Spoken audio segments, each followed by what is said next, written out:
Tuesday, the 21st, and 31 degrees right now in Barrie. Clouds and sunshine both for the daytime high today. We're looking at 35. But yeah, it is a beautiful morning. I'm looking out the window right now. I'm not seeing, and there might be one up there, but I'm not seeing a cloud in the sky. It is blue. It is beautiful. 35, though, tonight for the daytime high. We're going to get up to 50. 50 for the high tonight. 35 for the low tonight. That's what I'm trying to say. Oh, my God. Thursday, 56 and cloudy. And then Friday, 55 and partly cloudy. Good morning, everybody. It is a pleasure to have you on. Big thanks to Joe Edson yesterday for coming on and chatting about life and having some fun with us and talking about being a beneficiary for this year's Bikers for Beth ride, third weekend in the month of May, which is going to be here soon. It is Tuesday. Don't forget, $5 Tuesdays are back at the Capitol Theater in Montpelier. Skip the line. Grab your tickets ahead. FGBtheaters.com. $5 for all showings, all movies. Finally got a chance to watch the new Mario's movie, Mario Brothers.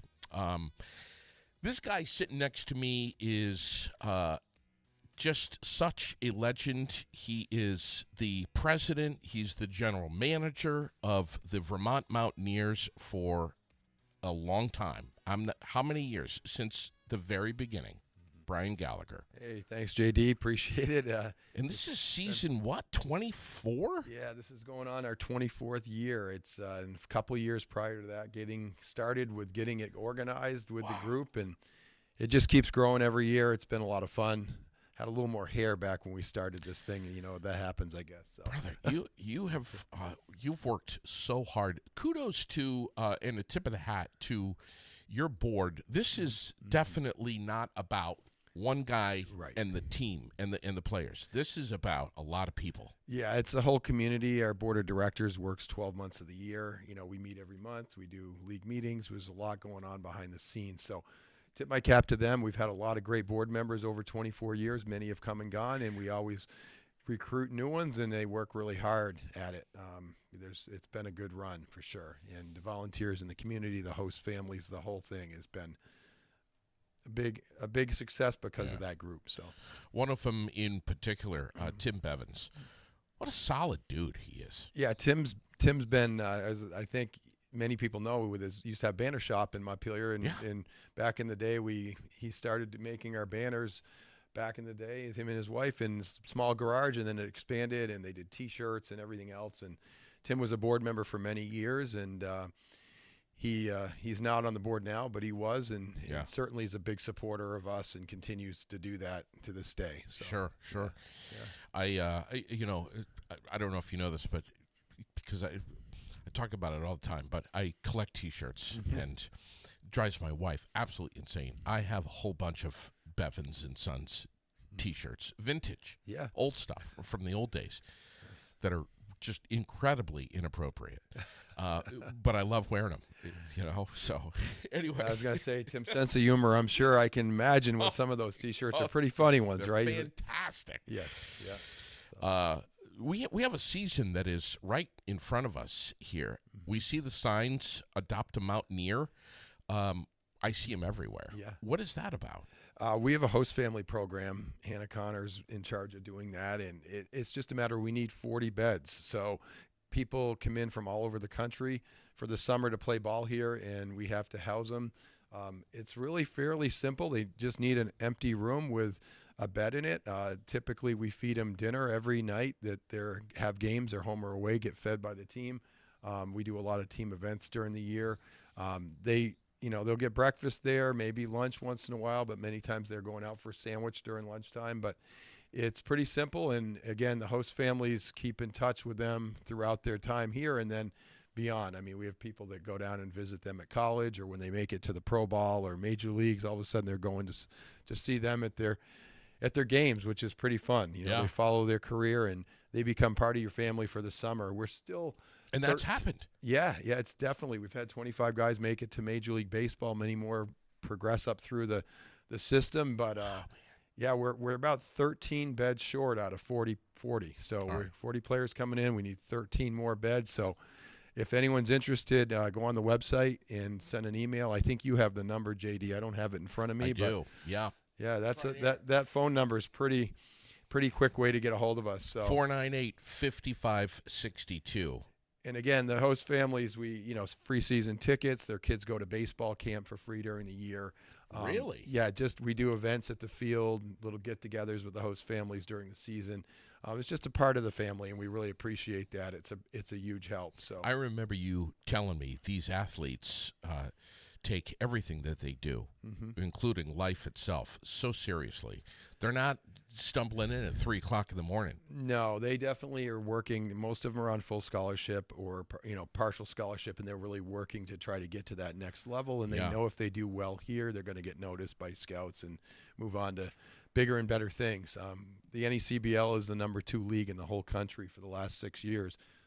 Only second to the Cape Cod League in Massachusetts for summer baseball. So you're going to see a good talent at the field and continue to watch these guys as they move up through the ranks. So. New England Collegiate Baseball League. Yes, yep.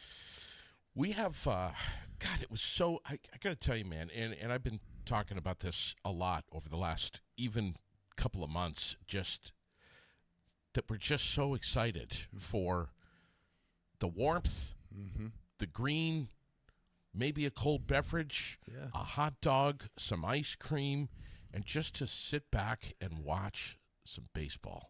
Yeah, it's fun. We're getting excited about it. We were at the field yesterday with 5 loyal volunteers to put up some banners on the dugouts, and we haven't got the outfield ones up yet, but that's coming in the next week or so. And yeah, the ballpark will start to come alive here in the next couple of weeks. So. How was the weather during this experience yesterday? It wasn't good. No, it was pretty cold and a lot of snow flurries, and we were drilling screws into wood, so holding those with bare hands, trying to put the screw in wasn't exactly perfect. But you know what? It's at the end of the day, we got quite a bit done, so that was worth it. So. How about National Life, man? They've been your title sponsor for how long? Yeah, since the beginning, 24 years. And they had volunteers down there yesterday, employees that they give some time to come down and do volunteer work for nonprofits. So we were really thankful that they came down and helped us in the cold and made things go a lot faster, which was great. So 24 years.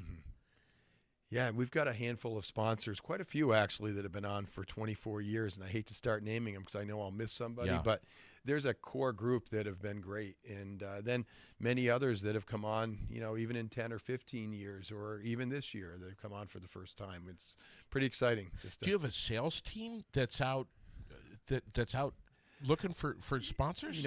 It's in our free time. We're, volunteers, myself, other board members, Richard Agnew and his wife Alice picked up a sponsor recently for us.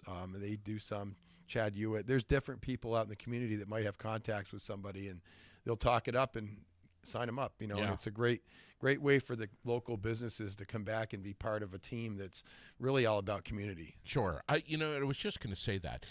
There's so much more going on here than just playing baseball. This is so much more than just a baseball team. You guys have a different theme every single time there's a game.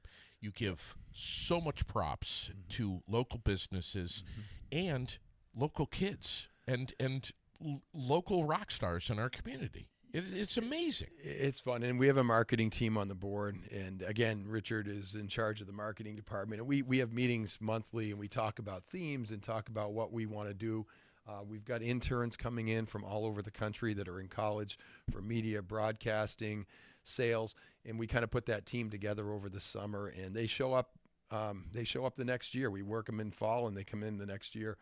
But again, they're trying to be the up and coming professionals in the industry, and to me, it's a lot of fun working with those people because they really have a passion for it, and they'll start to put some of those themes together this summer for next year. You got a broadcast team. You got a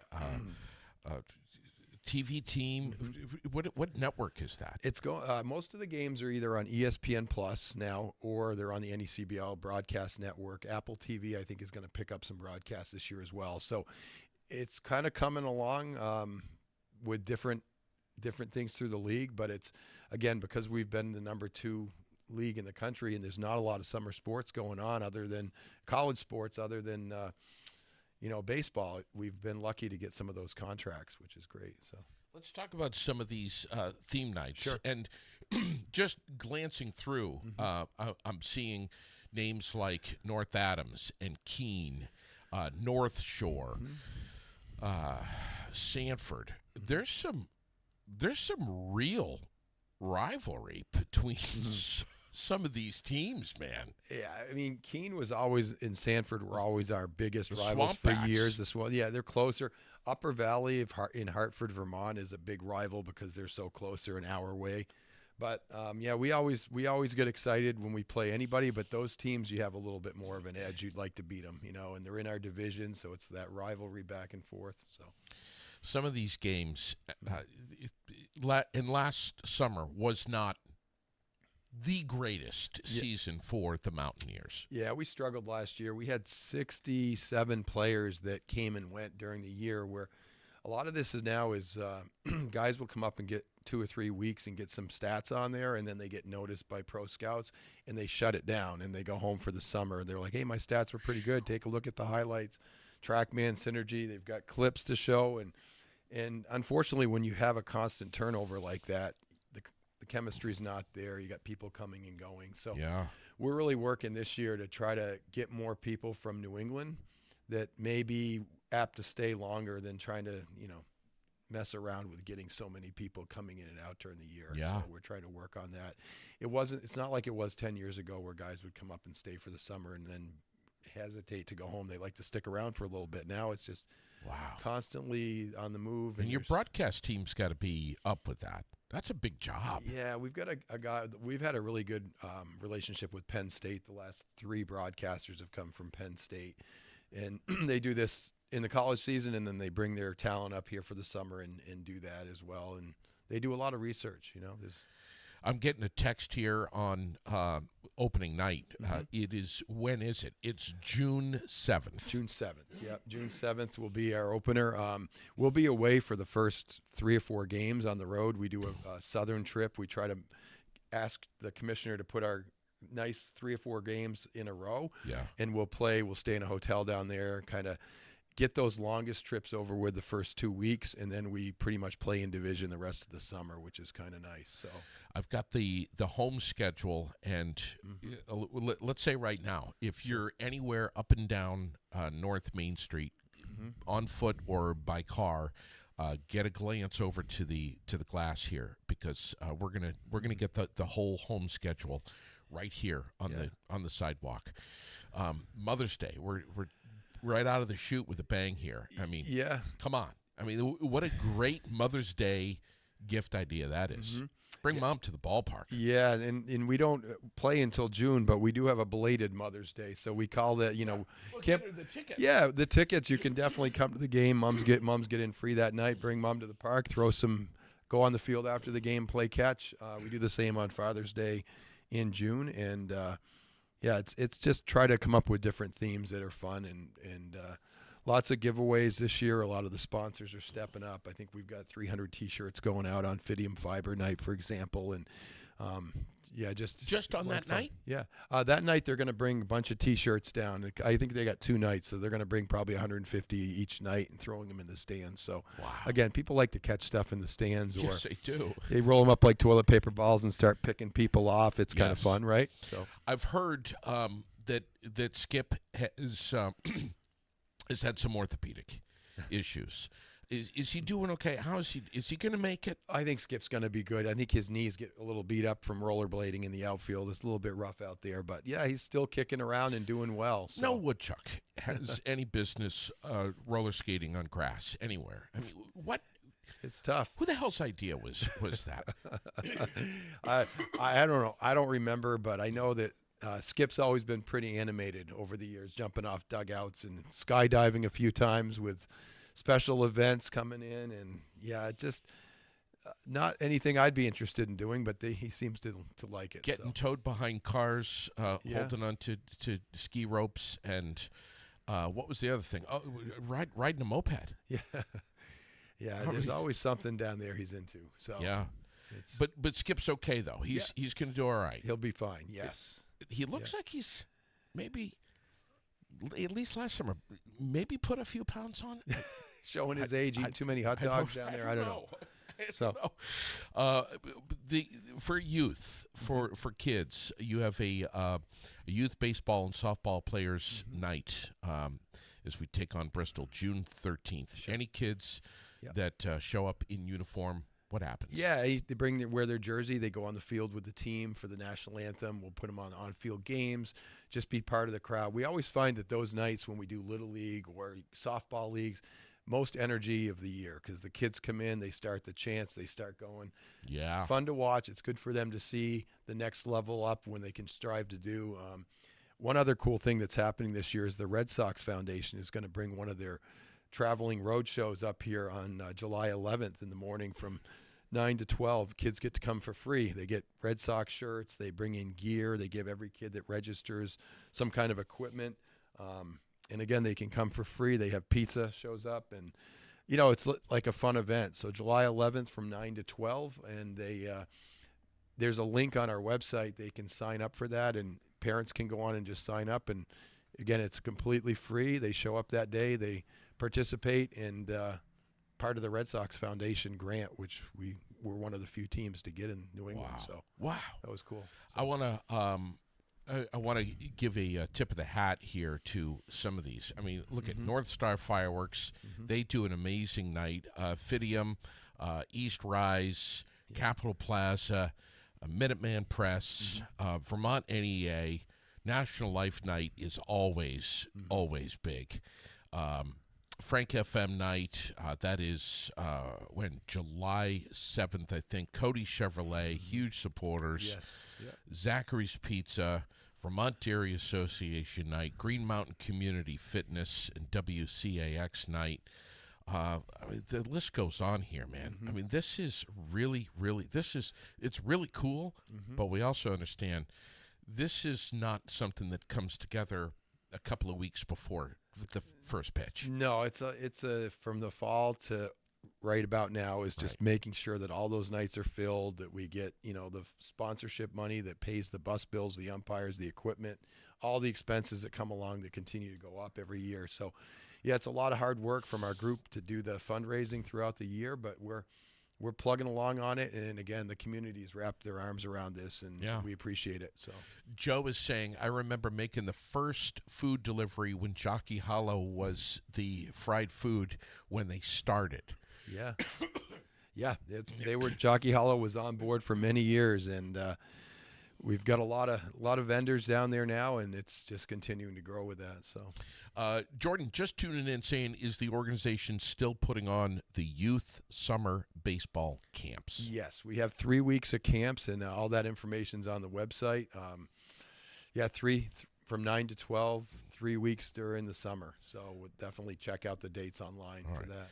So. And watch your website. Yeah, the website, the social media, Facebook, X, Instagram, kind of we put a lot on there pretty consistently. Tell me about your hitting coach this year. Yeah, Regan Dunham. She is actually going to be, she's a former pro in AA, single A, in the minor leagues, hitting coach. Her dad used to coach in the Red Sox organization and coach Mookie Betts and Bogarts and Pedroia and all those guys. And so she comes by it naturally, and she's been doing a great job in minor league ball, but she's working on a master's degree, so she's taken a year off of doing pro ball, coming to Vermont, working on her master's, and still coaching hitters. So she's really big into analytics, stats, synergy, TrackMan. So pretty cool. She was one of hundreds of applicants for the hitting coach we had, and she was the most qualified on paper from all the experience at different minor league facilities that she worked in. So we're excited to have her on board this year. Wow. Kevin Smith is coming back as our head coach. he's been doing a ton of recruiting and work in Florida. I think our roster is going to be pretty deep this year. We've got a lot of hitters. He keeps sending me updates every week of how many home runs these guys are hitting in college. So we're excited to see it. We're looking forward to it. Speaking of Kevin, how about that guy on the microphone, man? Just the conduit between what's happening on the field and the connectivity into the crowd. I mean, he's so much fun. Yeah, Kevin's done a great job for us For on how the many field years? games. He's been most of the time that we've been there. He started year one. I think he took a year or two off at one point. He's actually going to be not involved on the on-field games this year. He's taking some time off this summer. Yeah. But he'll be around, I'm sure. We'll see him at games, and he'll probably volunteer and do odds and ends at the ballpark. I'm not sure he's going to be out on the field as much as he has been, but yeah, we'll keep plugging along. Good dude. So.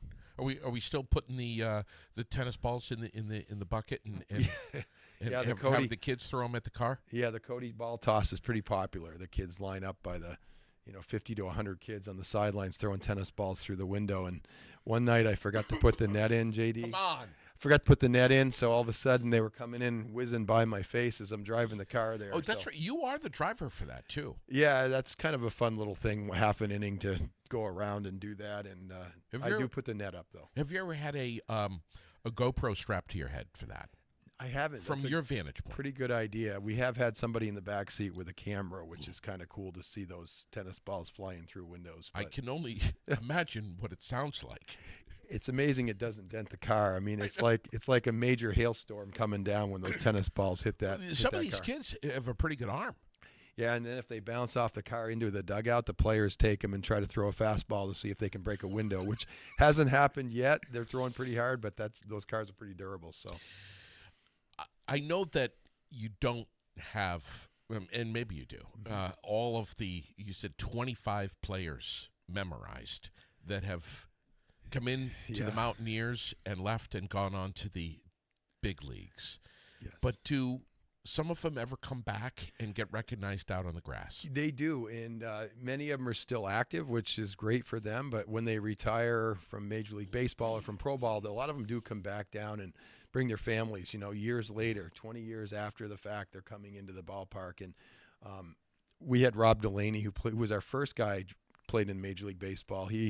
His career ended, and he came back in 2011 or 12, I think, which was cool. We had a Rob Delaney night. He signed a ton of photos and baseballs. And this year we're going to do a reunion for our first championship team. And on that team was Chris Friedrich, who was our pitcher at Eastern Kentucky at the time. He was a first-round draft pick, went to Major League Baseball, had a career, and he's retired now. So I'm hoping he comes back. And Kurt Smith and many of the other guys that have gone up, hopefully will be back this summer. So.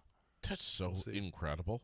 Yeah, it's fun to watch them go up there. We've had A.J. Pollock and Nick Martinez, Ben Williamson, and Ty Rogers are currently on the roster getting a lot of playing time. So it is fun to tune in and see them and watch them as they climb the ladder into pro ball. And Ben's playing for the Rays? Yeah, Ben and Nick are both playing for the Rays, which is pretty cool to have two former Mountaineer players in the lineup on a regular basis. Nick is a pitcher and Ben is plays third and first, but you tune in you go to Fenway and you might see two former Mountaineer players playing against the Red Sox in significant roles. So. What happened during COVID? You had if COVID didn't happen, you would have had one badass pitcher. Ben Rice was a Dartmouth kid that year, and he actually he would have been on our team. He was signed to a contract. Unfortunately, we didn't have a season that year, and so he never played in Montpelier, unfortunately. So we can't take credit for him making it to the big leagues, but he's a starter for the Yankees. Hit some bombs for them, and is just pretty fun to watch. So, yeah. What about some of the other players here? You mentioned Nick, Ty Rogers. Yeah, if you Google Ty Rogers on YouTube, and he is probably the nastiest pitch he throws from almost the ground. It's a submarine style pitch, and his hand basically scrapes the dirt when he's delivered. So you can imagine coming from that angle how much the ball moves. And he just toys with. He's a setup guy for the Jays, so he's pretty fun to watch. So how does someone start pitching like this? It's just kind of their own style? Yeah, it's his brother's in the majors as well, Taylor Rogers, and he throws traditional overhand pitching, and Ty throws the submarine. Both have been successful. They're twins, and they just it is what it is, and he's certainly fooled a lot of players. And even when he was up here, I mean, he wasn't quite as fine-tuned at this level, but he got better and better as he went along. But he was still doing the submarine here in Vermont, which is pretty fun to watch. So, wow. Yeah.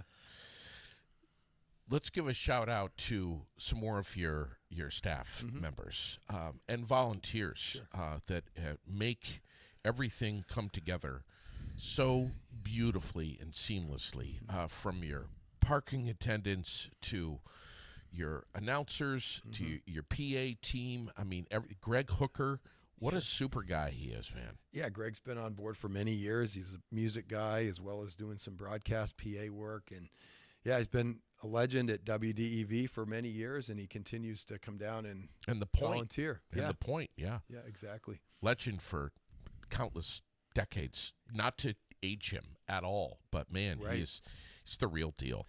And your merch staff, too. I mean, there's so much happening. Food. Yeah, it's too hard to start naming individuals because, you start naming people, you're going to miss about 20 or 30. But, yeah, there's so many people involved at the board level, the volunteer level that are crucial. And we always need more volunteers. It's always, the more this grows, even the ESPN thing, we need camera operators, people locally that can come down and operate a camera and go through the training with us. We always need people. So, again, reach out through the website to either myself or the volunteer coordinator and say, hey, I want to do this. I want to host a player.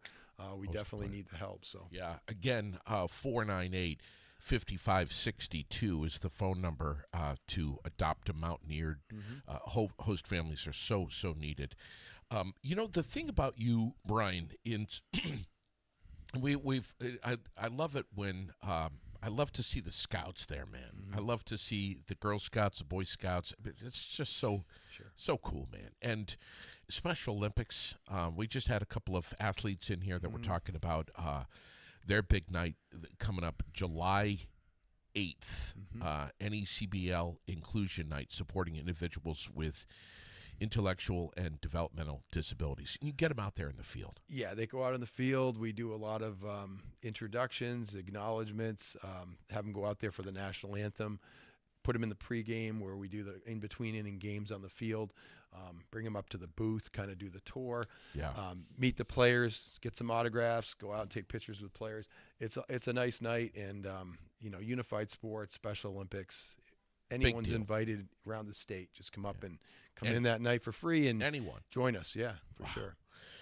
The beer garden is always a great experience, kind of a roped off area for that if you want to enjoy a cold beer and a hot dog. Sure. The thing about you, though, Brian, is I never see you sitting down. It must be you're constantly on the move. And I guess you have to be as the president and general manager. But, man, it's like you're out there moving, talking to people, emptying trash cans and talking to people at the same time. You're a busy guy. I'm guessing you never get to sit and watch the game. Once in a while, I'll sit for a couple innings. Family's there. I'll sit with them for an inning or two. But, yeah, I do really. Do you take the shirt off and put a fake mustache on and a wig? No, I probably should have a wig on, but I should. But, no, it's been I'm a person that's kind of a type A personality, so I don't like to sit too long anyway, so moving is okay. And I get nervous during the game, so I keep moving. If I'm standing over here and we're scoring runs, I'll stay there for a while. If we don't score, I move to another section. I kind of a little superstitious. But. Has there been a player in the past, and is there going to be a player this coming season where no matter what you're doing, when you hear his name being called out, that you're like, hang on 1 second. Yeah, I got to check it out and see. Give me 30 seconds. I got to watch this. They're about to throw the pitch. Yeah. Who is that I over the years I've been asked that a lot, and I always am hesitant to say it because normally when I say that, I don't want to jinx anybody, and also don't want to slight anybody too, because there's so many good players that we have up here. And it's funny, JD, some of the guys that you would expect you're like talking about, that guy, maybe never gets to Major League Baseball. They get drafted and maybe move on a little bit. Some of the guys you least expect, they're like really players, like a guy like a Dustin Pedroia who just gets his uniform dirty. Those are the guys that sometimes get up and make the call because they're working so hard, kind of. So it's hard to really say. We do have a bunch of returning players this year. Even though the record was a little tough last year, we brought back some of the leaders and core of that group that we hope will provide leadership going forward to the newer guys as well. So, and the players, man, they get it. When those kids are running to catch a couple of balls that have made their way to the woods, and they run up to that player. They've always got a Sharpie close by. They've always got something close by where they can autograph those balls, man. Yeah, that's one of the things we talk about with the players when they first come in. We have a welcoming session, a barbecue, and we're like, hey, you guys have to remember that when you're in a small town, everybody knows who you are. If you go down the street, and you need to be, put the best face on for the Mountaineers and be respectful and, be great with your host families and make sure that you're good in the community and you're signing autographs. So they kind of hear that from us, and they do. They really do. They're good. They're good kids. They work hard and hopefully give back to the community. We do a lot of community service during the year. We go to the nursing homes, play some wiffle ball. We do different things with the library, do some reading programs. So we're trying to constantly get them involved in baseball camps and doing those type of things to give back. So and again, one more time on the summer baseball camps. Sure.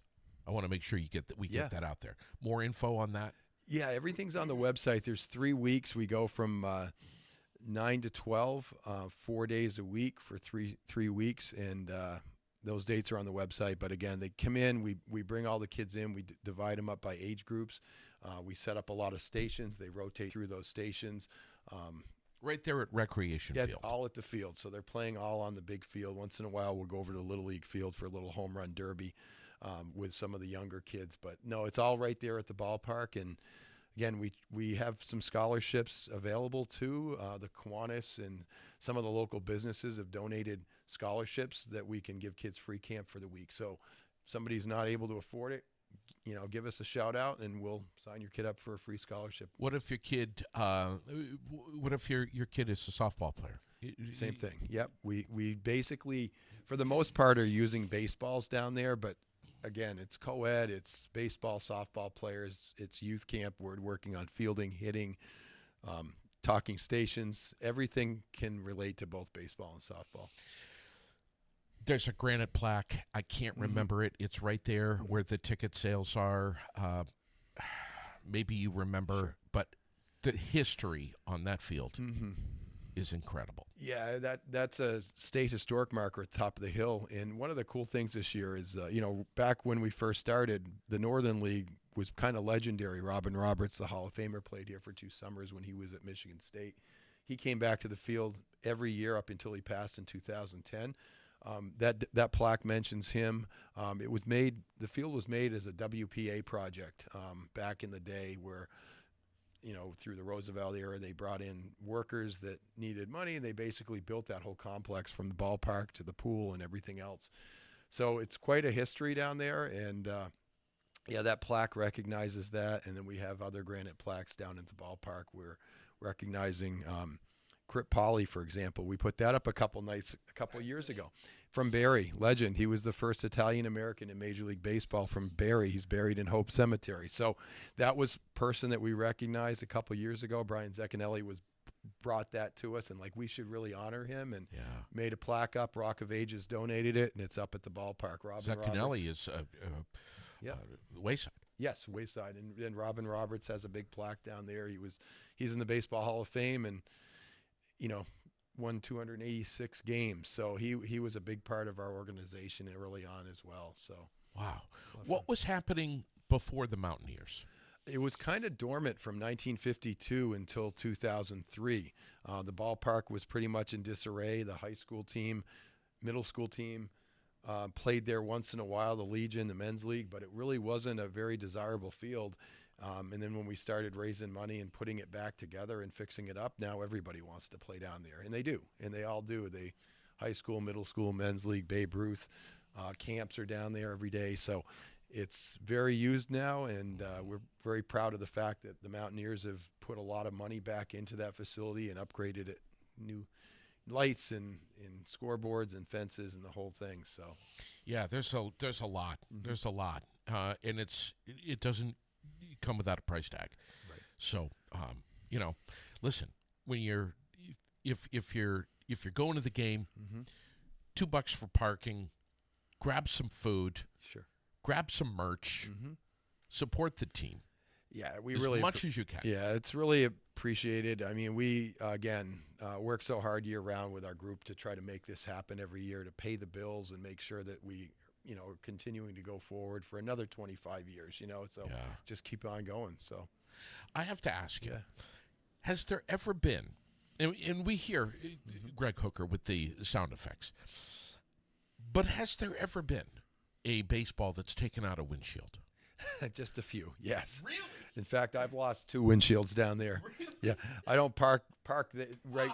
I used to park back in the early days. I'd park my truck and I'd back it right up next to the third baseline, and we'd put a big couch there, so the fan of the day got to sit in the back of the couch in the pickup truck. It was a great view, right on third base, but a lot of fly balls went up and right through the windshield. I had 2.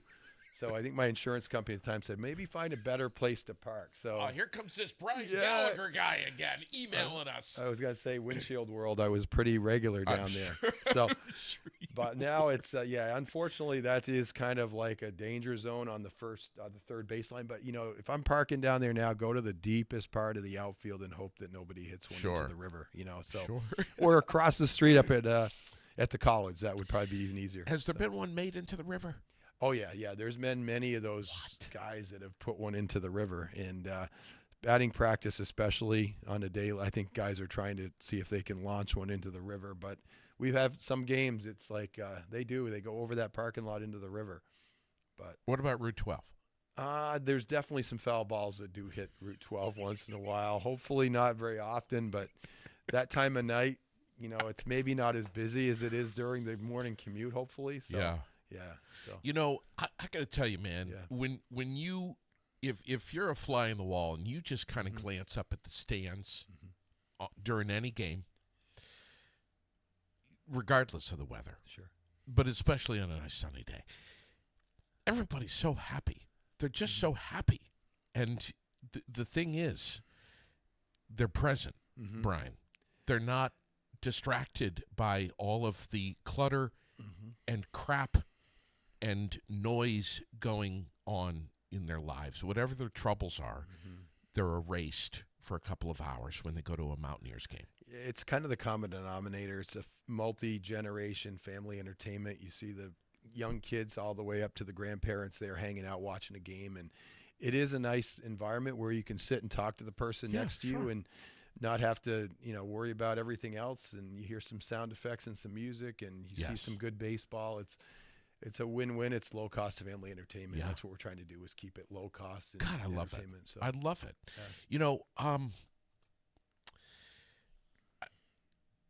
The thing is, when you go to a game, you're going to leave with some kind of memory.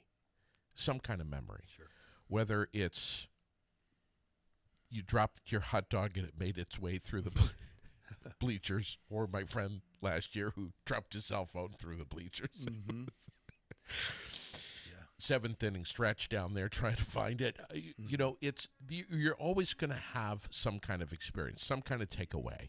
Yeah. Who you're bringing with you. It's a beautiful night. Let's go to the ballpark. Yeah, it's just fun to come out. It's kind of like the old-fashioned days when you were a kid and you go to the band concert and you show up, you know who's going to be there, but then you'd see people in conversation. It's kind of the same type of thing, except you get to watch a baseball game and see a mascot out there rollerblading and see some oddball stuff, and hopefully the Mountaineers get a win that night. But if they don't, then it's hopefully bring something back. It's a What's it cost? Can you get a season pass? Yeah, the season pass is probably the best value. I don't even have the prices memorized anymore, but you're talking about, a family of 4 ticket. I think it's 14 or 15 on that. But again, it's the cheapest night out in town.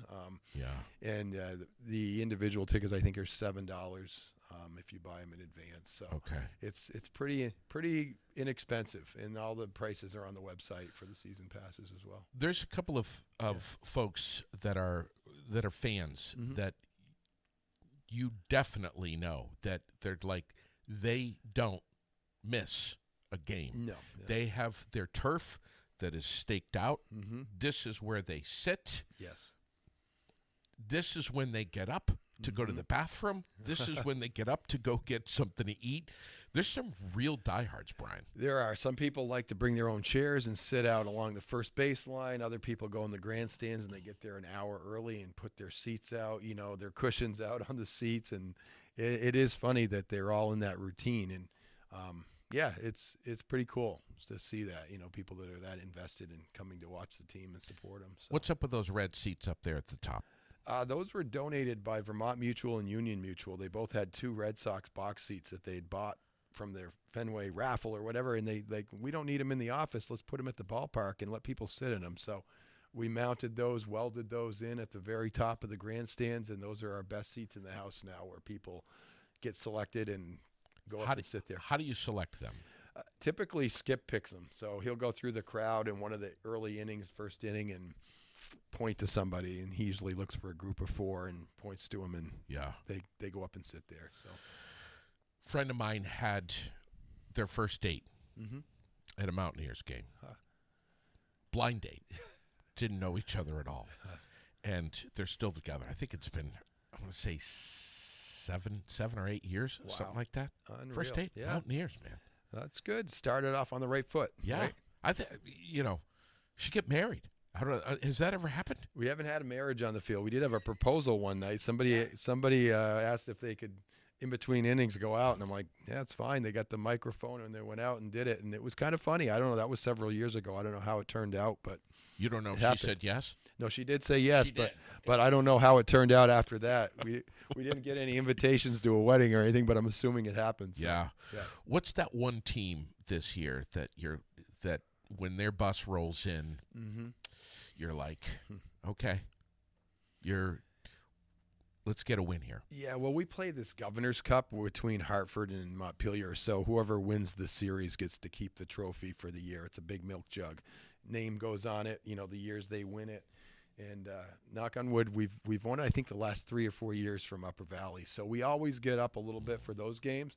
But you got a target on your back. Yeah, Martha's Vineyard is another one where there's not a lot of love lost. We only play them twice a year, one home, one away. But we lost to them in the finals a few years back, and we don't like to lose to those guys. So I think it's going to, hopefully that'll be a little bit more for that game as well. It's always exciting with Keene and Sanford because they're another close rival. Swamp Bats. Yeah.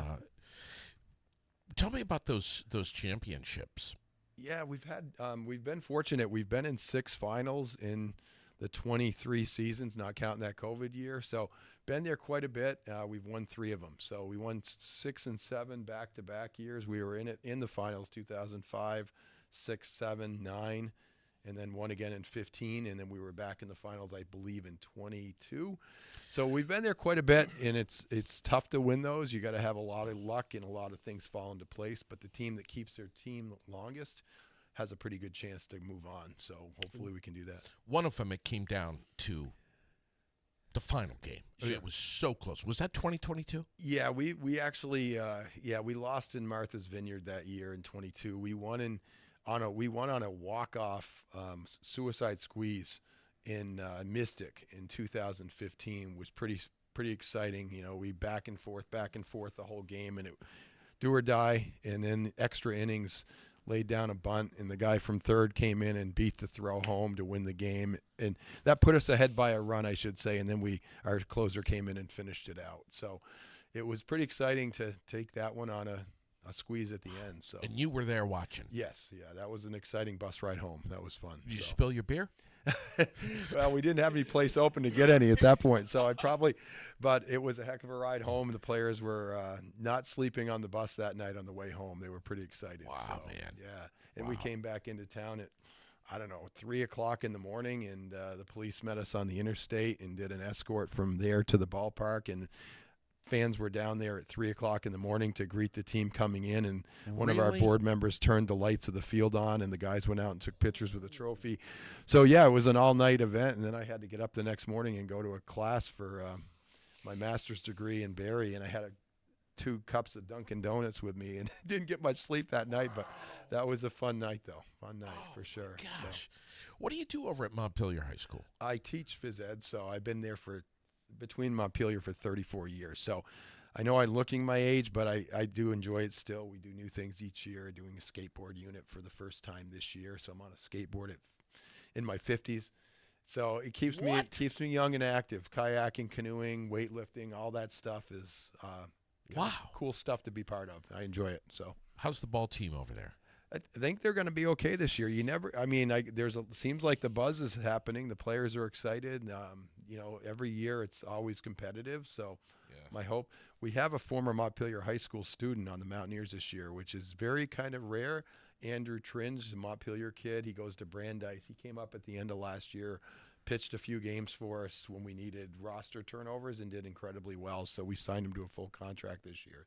Really? So it's kind of cool to have a kid that I used to have as a student, now as a college student. He's taller than me. It's like 6'7", I think he is, and he brings it. He's thrown in the 90s as a pitcher. So I'm like, Wow. why not bring him over? So There was a high school kid, Owen Kellington, who was pitching in the 90s too, man. Yeah, he went to U32, and he's with the Pirates minor league system at this point, trying to make his way up. So Wow. yeah. What do you say to these kids over at Montpelier High School that you're their teacher about discipline and hard work and going after your dreams? Yeah, I think a lot of these kids, they grew up coming to the Mountaineers camps, going to Mountaineer games, and they see what the next level is. And, some of them, we had a kid, Marshall Donahue, in the past that played for us from Montpelier, is like, an end of the season call up. We've had, different Richard Swenson, who was our bullpen catcher from Montpelier one year, and he was a kid I had in middle school at the time, and then he went to U32 later on and caught for them. And he was down there, and he got one at bat for us. The end of the year, we put him in the lineup because we were winning by quite a bit, and he got up in the first pitch he hit. The guys told him, swing at the first pitch. It's usually a fastball in a blowout.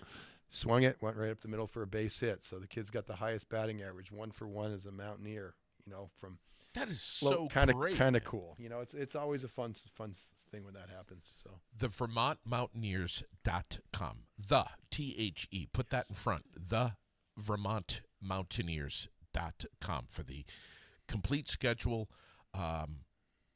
Links to the Red Sox Foundation. Links, info on all of the home and away games.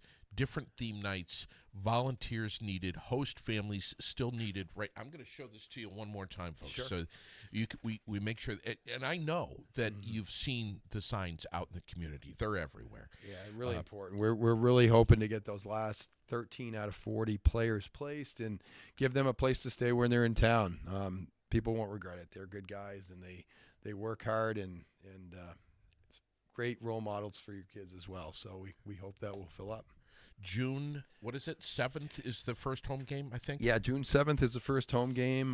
We're away prior to that, but we definitely are looking forward to packing the park for the first night and hoping to see people welcome them to town. So I'm going to be, and they're usually, what, Tuesday nights, Thursday nights? Yeah, it kind of varies. That one is a Sunday night game, which is good because I think on a Sunday night in June, you're going to have a pretty good crowd, hopefully. So we do have a doubleheader coming up. A 4:30 and a 6:30 start later in the year, like in coming up the first 2 weeks, I think, of the season. But most of the games are all 6:30 starts. So hopefully the black flies will be out of here by then. It's funny, we don't seem to get many down there. It's like you go to some of these ballparks and the mosquitoes and the black flies are everywhere, and for some reason they don't seem to kind of find that grandstand. I hate to say that too loudly, but it's been a pretty good pattern. They're listening. They're listening to us. Careful. They now know, right? So I can't wait, man. I've been looking forward to this for a long time. Jordan Lumsden, big fan. He's looking forward to getting down there too, man. I mean, so many people. I was going to say that name rings a bell. I had him as a student for many years ago, so it's good to hear from Jordan's paying attention. In fact, his Dad was Matt. one of our animators. Matt won one of those years. Yeah, for sure. So Good stuff, good man. stuff. Good stuff. Kudos to the players, the sponsors, the volunteers, and mostly the fans. Sure. Because without the fans showing up, all of this work is in vain. It is. It really is a community thing. Without the fans supporting us, we wouldn't be anything. So and again, without the host families and the sponsors, same thing. Volunteers, everybody kind of pulls together for the same cause, which is great. So Too late to sponsor? nope, never too late. We've got the game nights filled, but if somebody says, "Hey, I really wanted a game night," some of those we could probably put you in. We'll find a certain date that works for you and come down to the ballpark, set up a table, throw out a first pitch, and we'll make it happen. So Awesome, man. yeah. Brian, thank you so much for getting in here. Listen, I say this to you every time. I'm going to say it again. You know this. You always got a microphone right here at this studio. Bring a player in next time, or a volunteer, or anyone, frankly. We will definitely do that over the summer. We'll get some people in. So thanks, JD. Good stuff, Appreciate man. it. Thank you so much. Brian Gallagher, the Vermont Mountaineers, the president and general manager, very hardworking guy, wears several different hats, and we appreciate all you do for our community. Hey, thanks, JD. Appreciate it. All right.